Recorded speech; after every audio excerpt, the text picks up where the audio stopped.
Hello friends, good morning. कैसे हैं आप लोग? चलिए, मुझे आशा है ठीक होंगे, जहाँ भी होंगे स्वस्थ होंगे, पढ़ रहे होंगे, अपनी तैयारी को सुदृढ़ बना रहे होंगे। चलिए, आज हम विज्ञान के कुछ महत्वपूर्ण क्वेश्चंस के साथ हाजिर हैं, जो कि सभी वन डे एग्जाम्स के लिए महत्वपूर्ण होने वाला है। तो कृपया वीडियो को स्किप ना करें और अंत तक देखिए, बहुत ही मज़ा आने वाला है। आज बहुत ही मस्त मस्त क्वेश्चन लेके आया हूँ। चलिए देखिए, पहला स्क्रीन पे क्वेश्चन दिया है आपका। जैव विकास के संदर्भ में सांपों में अंगों का लोप होने को स्पष्ट किया जाता है। ऑप्शन है दिया, अंगों का उपयोग तथा अनुपयोग किए जाने से, बिलों में रहने के प्रति अनुकूलन से, प्राकृतिक चयन से, उपार्जित लक्षणों की वंशागति से। इसका आंसर करिए फटाफट। तो किससे किया जाता है? अंगों का उपयोग तथा अनुपयोग से। फ्रेंड, ऑप्शन इसका करेक्ट आंसर हो जाएगा। इसमें बताया गया था कि सांप अपने अंग का उपयोग नहीं करते थे, मतलब इनके जो पैर था, बिलों में घुसने के लिए, झाड़ियों में चढ़ने के लिए प्रॉब्लम होती थी, जिसका इन्होंने उपयोग करना छोड़ दिया और ये धीरे धीरे विलुप्त हो गए, ऐसा मानना था वैज्ञानिकों का। ठीक है, इसी को बताता है कि अंगों का उपयोग तथा अनुपयोग।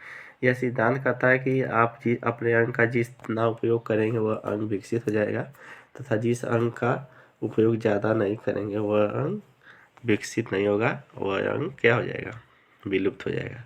ठीक है, यह सिद्धांत की प्रमुख बात है। अगला क्वेश्चन देखिए, क्वेश्चन नंबर 2 दिया है जीवों में आनुवंशिक विभिन्नताओं का मूल स्रोत होता है। यूपीपीसीएस मेंस का क्वेश्चन है। हार्मोन्स का प्रभाव, उत्परिवर्तन की प्राकृतिक चयन की लैंगिक जनन। बताइए क्या होता है? तो क्वेश्चन नंबर दूसरा का हो जाएगा उत्परिवर्तन। जीवों में आनुवंशिक विभिन्नताओं का मूल स्रोत उत्परिवर्तन होता है। फिर उत्परिवर्तन होगा तभी विभिन्नताएं होती हैं, मतलब एक जीव दूसरे से अलग होता है। क्वेश्चन नंबर थर्ड देखिए, दिया है जीवन संघर्ष और योग्यता की उत्तरजीविता का संबंध है। यह दो ठो सिद्धांत की मुख्य बातें हैं। यह किसके सिद्धांत की है? तो लैमार्कवाद से संबंधित है, कि ओपैरिनवाद से, कि मेंडलवाद से, कि डार्विनवाद से। बताइए। क्वेश्चन नंबर तीसरा का तो हो जाएगा डी। यह डार्विन के सिद्धांत की मुख्य बातें हैं, कि जीवन संघर्ष और योग्यता की जीविता।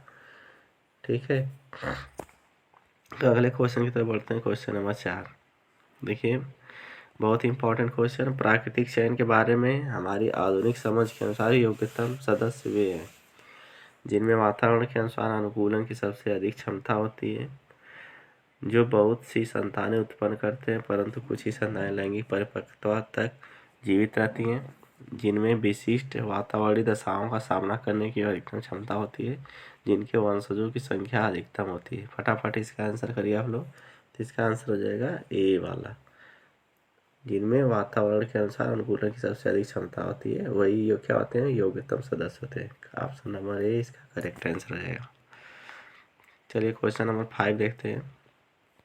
इनमें से किस समूह की सब रचनाएं मानव में अवशेषी हैं? मतलब कुछ अंग अवशेषी अंग दिए गए हैं, तो कुछ गलत है, कुछ सही। देख बताना है कि कौन सी मानव में अवशेषी है। वर्मी फार्म, अपेंडिक्स, शरीर के रोम, कॉकलिया, ओलिक्रेनन, प्रवर्ध, कोक्सिस, अक्लदाड़, कोक्सिस, पैटेला, पैराथायरॉइड, ठोड़ी।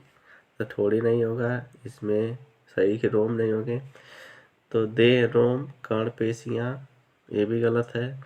इसमें देखते हैं कोक्सिस वर्मी फार्म रहेगा, ये वी फार्म दिया यहाँ पे, आप लोगों का क्या रहेगा? Vermiform. Vermiform, appendix, कर्ण, पेशियाँ, निक्टिटेटिंग कला। फ्रेंड, इसका A D option correct answer हो जाएगा। ठीक है, 5वां का डी ऑप्शन करेक्ट हो जाएगा। चलिए क्वेश्चन नंबर 6 देखते हैं। दिया डार्विनवाद की सबसे बड़ी कमजोरी इनमें से किसकी व्याख्या की कमी थी? यानी डार्विनवाद जो सिद्धांत था उसमें किसकी व्याख्या नहीं की गई थी, जिससे उनका सिद्धांत कमजोर था? प्रचुर संतानोत्पत्ति की, विभिन्नताएं की, योग्यता की, उत्तरजीविता की, जीवन संघर्ष की। तो फ्रेंड्स, उसमें विभिन्नताओं के बारे में नहीं बताया गया था।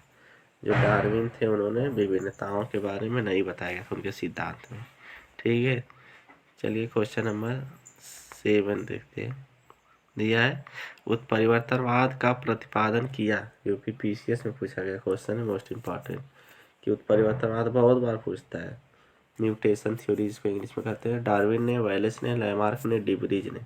तो किसने किया फ्रेंड्स? तो ह्यूगो डी ब्रीज ने उत्परिवर्तनवाद या म्यूटेशन थियरी का प्रतिपादन किया। क्वेश्चन नंबर डी इसका राइट आंसर हो जाएगा। चलिए क्वेश्चन नंबर 8 की तरफ बढ़ते हैं। उससे पहले अभी तक जो लोग वीडियो को लाइक और चैनल पे नए देख रहे हैं सब्सक्राइब नहीं किए तो प्लीज़ सब्सक्राइब कर दीजिए फ्रेंड, वीडियोज़ को लाइक कर दीजिए। ध्यान नॉन डार्विनवाद के अनुसार कौन सा कारक जैव विकास के लिए जिम्मेदार है? उत्परिवर्तन, लाभदायी विभिन्नताएं, संकरण की उत्परिवर्तन एवं प्राकृतिक चयन।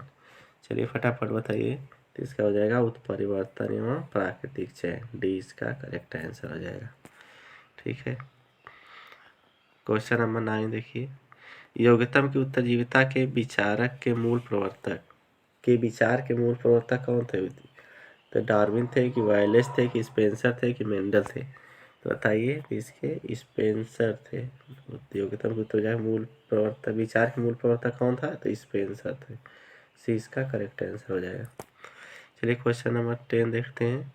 दिया आर्कियोप्टेरिक्स किनका संयोजन था? सरीसृपों व पक्षियों व स्तनियों, उभयचरों व सरीसृपों व स्तनियों। बताइए फटाफट किसका था? तो यह था सरीसृपों व पक्षियों का। ठीक है, ये इसका करेक्ट आंसर हो जाएगा। संयोजक मतलब ये दोनों के बीच की कड़ी। आर्कियोप्टेरिक्स को क्या कहा जाता है? दोनों सरीसृप और पक्षियों वर्ग के बीच की कड़ी कहा जाता है, मतलब इसमें दोनों का लक्षण विद्यमान था। चलिए क्वेश्चन नंबर 11 देखते हैं। दिया है पेरिपेटस किनका संयोजक है? सरीसृपों, स्तनियों, मोलस्का, आर्थ्रोपोडा, एनेलिडा व आर्थ्रोपोडा, चपटे कृमि व एनेलिडा। चलिए इसका आंसर करिए। इसका हो जाएगा ऑप्शन नंबर सी, एनेलिडा व आर्थ्रोपोडा। सी इसका करेक्ट आंसर हो जाएगा। क्वेश्चन नंबर 12 देखते हैं। दिया विकास का मुख्य कारक है, पीपीएससी में का क्वेश्चन है। उत्परिवर्तन, लैंगिक जनन, प्राकृतिक वर्ण, हासिल किए हुए गुण। चलिए बताइए विकास का मुख्य कारण क्या है? तो इसका हो जाएगा विकास का मुख्य कारण प्राकृतिक वर्ण है, नेचुरल सिलेक्शन जिसको कहते हैं। चलिए क्वेश्चन नंबर 13 देखते हैं। दिया विकासवाद का सिद्धांत किसने प्रतिपादित किया? फटाफट आंसर करिए आप लोग। वालेस ने, डार्विन ने, स्पेंसर ने या हक्सले ने? बताइए विकासवाद का सिद्धांत किसने दिया था? तो ये दिया था डार्विन ने। ठीक है, 20 का करेक्ट आंसर हो जाएगा। ऑप्शन क्वेश्चन नंबर अगला देखिए 14 नंबर। प्रोटोजोवन किसमें पौधों और जंतुओं दोनों के लक्षण होते हैं और जिसे इनका संयोजक माना जाता है? ऐसा प्रोटोजोआ बता रहा है जिसमें जंतुओं पौधों दोनों के लक्षण होते हैं। एंथमीबा, ट्रिपैनोसोमा, पैरामीशियम, यूग्लिना। बताइए फटाफट। तो जाएगा यूग्लिना में फ्रेंड्स दोनों के जंतु और पौधों दोनों के लक्षण होते हैं, इसलिए जंतु और पौधों के बीच की कड़ी कहा जाता है इसको, यूग्लिना को। डी इसका करेक्ट आंसर हो जाएगा। चलिए क्वेश्चन नंबर 15 देखते हैं। दिया विज्ञान के किस शाखा में भूगर्भ विज्ञान और जंतु विज्ञान का समागम है? आर्कियोलॉजी में कि प्राण भूगोल में कि जीवाश्म विज्ञान में कि समाजशास्त्र में? बताइए इसका। तो हो जाएगा जीवाश्म विज्ञान में भूगर्भ विज्ञान और जंतु विज्ञान दोनों का क्या है? समागम है। क्वेश्चन ऑप्शन नंबर सी इसका करेक्ट आंसर है। अगला क्वेश्चन देखिए। दिया प्रोटोथीरिया का विकास हुआ सरीसृपों से, उभयचरों से, यूथीरिया से कि पक्षियों से? बताइए इसका फटाफट। इसका हो जाएगा प्रोटोथीरिया का विकास किससे हुआ था? सरीसृपों से हुआ था। रेप्टाइल्स कहते हैं सरीसृप को इंग्लिश में, रेप्टाइलों से। ठीक है। अगला क्वेश्चन देखिए क्वेश्चन नंबर 17। दिया है स्तनियों के भ्रूणी विकास में हृदय का क्रमिक विकास होता है। पहले मछलियों के हृदय की भांति द्विविषमी, फिर उभयचरों के हृदय की भांति त्रिविषमी तथा अंत में चौविषमी हो जाता है। यह तथ्य किस परिकल्पना से संबंधित है? बहुत ही मोस्ट इम्पॉर्टेंट क्वेश्चन है। तो दिया मेंडेलियन सिद्धांत, हार्डी-वीनवर के नियम, बायोजेनेटिक नियम कि लैमार्क के सिद्धांत? तो इसका हो जाएगा फ्रेंड्स बायोजेनेटिक नियम से संबंधित है परिकल्पना। ऑप्शन नंबर सी इसका करेक्ट आंसर हो जाएगा। अगला क्वेश्चन देखिए। दिया उद्विकास के सबसे अधिक ठोस प्रमाण किससे मिलते हैं? यानी जीवों का विकास जो उद्विकास हुआ था उसका प्रमाण, सबसे ठोस प्रमाण किससे मिलता है? जीवाश्मों से, अवशेषीय अंगों से, तुलनात्मक संरचना से कि तुलनात्मक भ्राणिकी से? चलिए इसका आंसर करिए फटाफट आप लोग। तो इसका हो जाएगा जीवाश्मों से ठोस प्रमाण मिलते हैं। ठीक है, ऑप्शन नंबर ए इसका करेक्ट आंसर हो जाएगा। अगला क्वेश्चन देखिए, क्वेश्चन नंबर 19 दिया, विज्ञान की वह शाखा जिसमें जीवाश्मों का अध्ययन होता है, पैलियोंटोलॉजी, इथोलॉजी, इकोलॉजी की ऑर्निथोलॉजी। 19 का आंसर करिए आप लोग, हो जाएगा पैलियोंटोलॉजी। ठीक है, पैलियोंटोलॉजी मतलब जीवाश्मों का अध्ययन किया जाता है। क्वेश्चन नंबर 20 की तरफ देखते हैं, इनमें से कौन सा जंतु जैव विकास के प्रमाण के रूप में संयोजक है? पक्षियों और स्तनियों के बीच आर्क्योप्टेरिस, मछलियों और स्तनियों के बीच व्हेल, आधुनिक मानव पैकी मानव के बीच जावा मानव, सरीसृपों और स्तनियों के बीच बत्तख चोंची प्लेटिपस। इसका आंसर करिए खटाखट आप लोग, तो इसका आंसर हो जाएगा फ्रेंड्स, और सरीसृपों और स्तनियों के बीच बत्तख चोंची प्लेटिपस, यही आंसर सही, डी इसका करेक्ट आंसर हो जाएगा। ठीक है, अगला क्वेश्चन देखिए 21 जीव विकास इवोल्यूशन को सर्वप्रथम किसने समझाया? बीपीएससी क्वेश्चन, लैमार्क ने, न्यूटन ने, आइंस्टीन ने, चार्ल्स डार्विन ने। बताइए इसको किसने समझाया था? तो लैमार्क ने समझाया था फ्रेंड। इवोल्यूशन को किसने समझाया था? सर्वप्रथम लैमार्क ने, ये इसका करेक्ट आंसर हो जाएगा। अगला क्वेश्चन देखिए, क्वेश्चन नंबर 22 डार्विन द्वारा प्राकृतिक चयनवाद के प्रतिपादक में किसका प्रभाव सबसे अधिक था? आबादी पर माल्थस के लेख का, डी ब्रीच के परिवर्तन सिद्धांत का, आनुवंशिकी के संबंध में मेंडल के मटर प्रयोग का, उत्तरजीविता पर वायलेस के लेख का। फटाफट बताइए इसका आंसर, तो हो जाएगा आबादी पर माल्थस के लेख का, ये इसका करेक्ट आंसर हो जाएगा। अगला क्वेश्चन देखिए 23वां, कौन सा पक्षी उड़ नहीं सकता? मोर, एमू की बत्तख की स्टार। बताइए कौन सा पक्षी उड़ नहीं सकता इसमें से? मोस्ट इंपॉर्टेंट क्वेश्चन, तो एमू, 20 का करेक्ट आंसर हो जाएगा, एमू पक्षी उड़ नहीं सकता है। चलिए अगला क्वेश्चन देखते हैं, क्वेश्चन नंबर 24 दिया, अपनी भ्रूणावस्था में जंतु पूर्वजों की भ्रूणावस्थाओं को दोहराते हैं, यह नियम कहलाता है, क्या कहलाता है यह नियम? उद्विकास नियम, फ्लोरकिन का नियम, बायोजेनेटिक नियम, एनेक्सिमेंडर का नियम।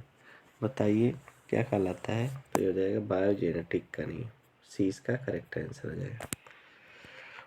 चलिए क्वेश्चन नंबर 25 देते हैं, निम्नलिखित में से कौन अंडे देता है और सीधे बच्चे नहीं देता है? एकिडना, कंगारू, सेई की व्हेल। बताइए इसका फटाफट आंसर, तो हो जाएगा एकिडना, ये इसका करेक्ट आंसर हो जाएगा। अगला क्वेश्चन देखिए, जीवन वृत्त में जाति वृत्त की पुनरावृत्ति की सिद्धांत से स्पष्ट होती है? प्राकृतिक चयनवाद की, उत्परिवर्तनवाद की, आनुवंशिकी की पुनरावृत्ति।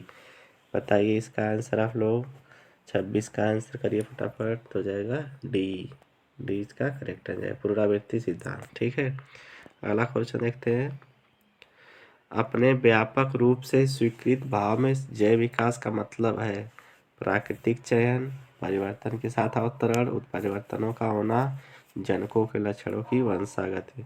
बताइए इसका आंसर क्या हो जाएगा? 27 का, तो 27 का 20 का करेक्ट आंसर हो जाएगा सही। अगला क्वेश्चन देखिए, इनमें कौन सा जंतु कुछ ही समय पूर्व विलुप्त हुआ है? डोडो, टीरोडक्टाइल, डायनासोर, मैमथ। 28वां बताइए, 28 का हो जाएगा डोडो। कौन विकसित हुआ है? डोडो। चलिए क्वेश्चन नंबर 29 देखते हैं, कीवी पक्षी पाया जाता है दक्षिणी अमेरिका में, भारतवर्ष में, न्यूजीलैंड में, पूर्वी इंडीज में। बताइए फटाफट, चल जाएगा भारतवर्ष में ही कीवी पक्षी पाया जाता है, 20 का करेक्ट आंसर हो जाएगा। अगला क्वेश्चन तो बढ़ते हैं, क्वेश्चन नंबर 30 डायनासोर थे सीनोजोइक सरीसृप, मीसोजोइक सरीसृप, पैलियोजोइक एम्फीबिया की मेसोजोइक पक्षी। बताइए डायनासोर क्या थे? फटाफट आंसर करिए, तो जाएगा मीसोजोइक सरीसृप थे, मीसोजोइक युग के सरीसृप थे, रेप्टाइल्स जिसको कहते हैं। अगला क्वेश्चन देखते हैं, बस आज यही थे फ्रेंड्स, मिलते हैं नेक्स्ट वीडियो में। तब तक अगर चैनल पर नए देख रहे हैं तो वीडियो को लाइक कर दीजिए, चैनल को सब्सक्राइब कर लीजिए और बेल आइकन को प्रेस कर दीजिए ताकि सभी वीडियो का नोटिफिकेशन समय से आप लोगों को मिल सके। और आपका दिन शुभ हो, पढ़ते रहिए, तैयारी अच्छे से करिए, सिलेक्शन पक्का होगा। God bless you, thanks.